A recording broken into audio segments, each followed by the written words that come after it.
Parasti ar to programmēšanu tā problēma ir bieži vien tāda, ka mājās ir grūti izskaidrot, ko tu īsti dari darbā, vai ne? Jo it kā tā ņemšanas ir ilga, grūta, stresaina, bet kāpēc viss tas stress ir grūti saprast.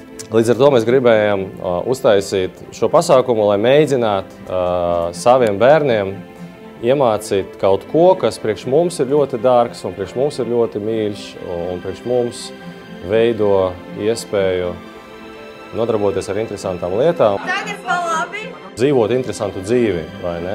Un tad mēs gribējām, paņemt savu dzīvi savās rokās un tad mēģināt to izlabot. Jo kurš labāk var to izdarīt, kā vismaz daži no mūsu vecākiem. Un tad šodien mums ir tas pirmais mēģinājums. Tā programma ir izstrādāta, un mēs to programmu jau nemēģinājām vairākās vietās, bet tieši ar vecākiem un programmētāju vecākiem un viņu bērniem mēs tad mēģinām to pirmo reizi. Un tad lai mums veicās.